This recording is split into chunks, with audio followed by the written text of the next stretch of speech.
нэртэй голыг та дуулсан уу? Эртний тан улсынхны бичиж үлдээснээр бол арга халахын дунд Диваажин хэмээгдсэн Увс аймгийн урд биеийг барин сунаж тогтсон их нурууг хан хөхийн нуруу гэв. Энэ их нуруу хэдэн ч сумын нутгийг хэлхэж байдаг. Гол ноён оргил нь орших өндөрлөг хэсэг нь Луу Жанжин гүн хэмээн олнон алдаршсан Лувсан дундав ноёнтны хошуу хотол буюу элжин халагчуудын үе үлрэн суусан нутаг бууцсан ажээ. Яг энэ хошууныхны суудаг хан хөхийн оргил нутганд 33 давхар гэж яригддаг байна.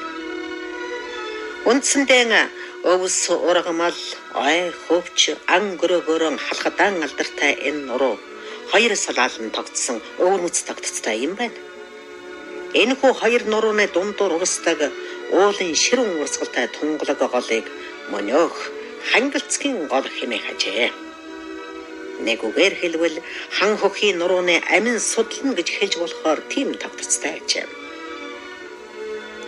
Нүүдэлдэн жаргадаг элжигэн хошууныхан энэ гол усандан амин гол шиг хайртай. Хавар намар хоёр тон энэ л гол усааран гатлан урт холын нүүдлийнхэн утга уянгыг тэгшлэн.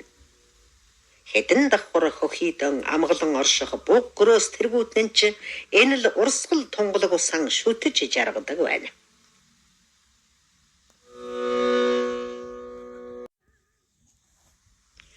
Хангалцгийн голон яг л хээрийн гал тойрон суусан аян чад шиг тойрсон уул саар явж нутаг устай нь одоо танилцъя. Эртээ цагт Сугагийн гол хэмээх гол ус могой элбэгтэй байсан гэлцэх юм. Энд могой толгой, цуглааны толгой гэдэг нэртэй газар удаж байна. Нутгийнхан ярихдаа дээр үед авраг том могой байсан юм гэлцлээ. Одоо ч гэсэн өвлийн үлрэлд Сугагийн хой тэнгэрт нэгэн хатан хисааны дэргэд багш Кен гэрийн бууринчны газар хөөс бий болдог гинэ. Энэ хөөс нь олон жижиг нүхтэй бөгөөд гол дунд хэсэг нь Улаанбуур лөнгөтэй болдог гинэ. Холоос уурганы үзүүрээр чичиж үзэхэд будангийн хөөрдөс шиг хөнгөн сэвсгэр байдаг гэнэ. Энэ хөөсний цаана ямар нэгэн амьтан ичээндэн байгаа нь тодорхой. Гэвч ямар амьтан байгааг хэн ч мэдхийн аргагүй ажээ. Энэ хатанд нүүх ангал байхгүй бөгөөд нэгэн хэрэгсэн үрэл байдаг гэнэ. Өгшчүүд луу ичдэг байсан юм гэнлээ гэж хуучилцгаахаас гадна хэрэгсүүр дотор ямар нэгэн амьтан байдаг гэнлээ гэж сонин дэлгэнэ.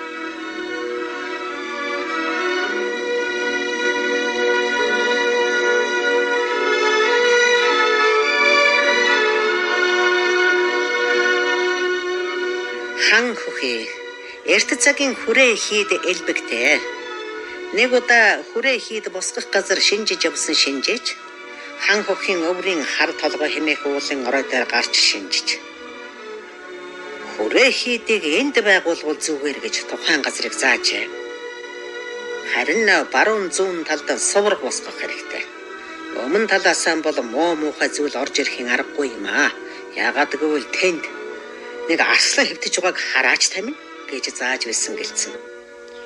Тэр үеэс эхлэн дунд гол баруун гол хоёрын цутгалан болох чигжин голын эхэндх жижиг чулуун толгойг арслан толгой гэж нэрлэж иржээ. Үнэхээр чи энэ толгойн ач тусуу энэ орчинд муу юм ёр нүүрлдэггүй гинэ.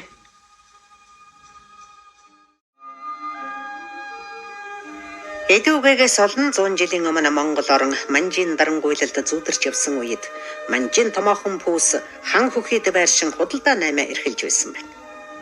Энэ пүүсийг шажин гэдгээр удирдан ажилуулж байсан бөгөөд пүүс нь өнгөцгөн харахад наймаа худалдаа эрхэлдэг мэт боловч хөхийн уулын эрдэс баялагийг зөөж байсан гинэ.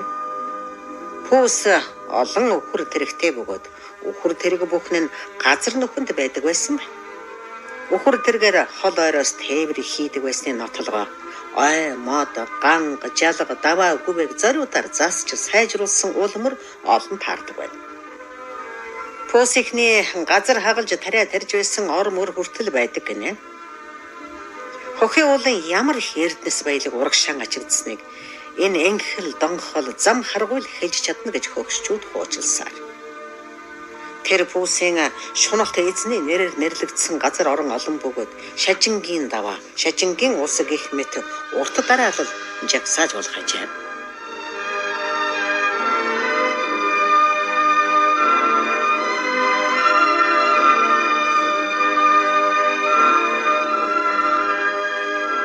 Хангилцгийн голын яг хөвөн дээр нэг бүдүү модноос 12 салаа ивэртэй бугын толгой шиг хэлбэртэй дүрстэй мөчөр ургасан байдгийг одоо сонирхцгаая.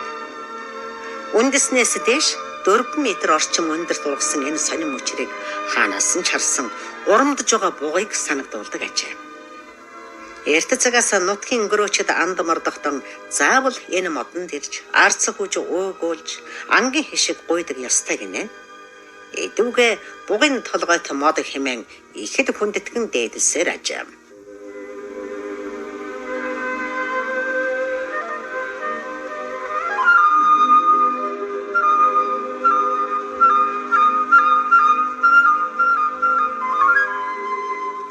Нутаг орныхны биширдэг бас нэгэн сонин тогтцтой чуулганд одоо очицгаая.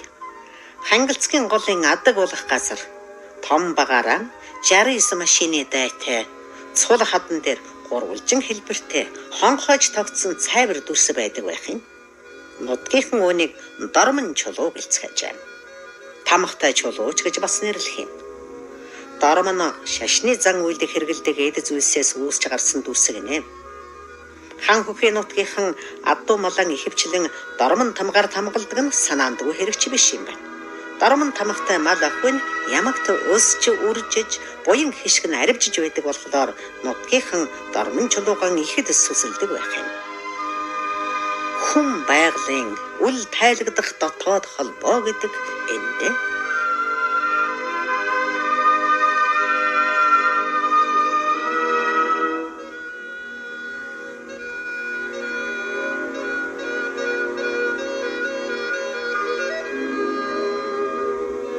Халзан хамар хэмээх нэг сайхан хамар байна.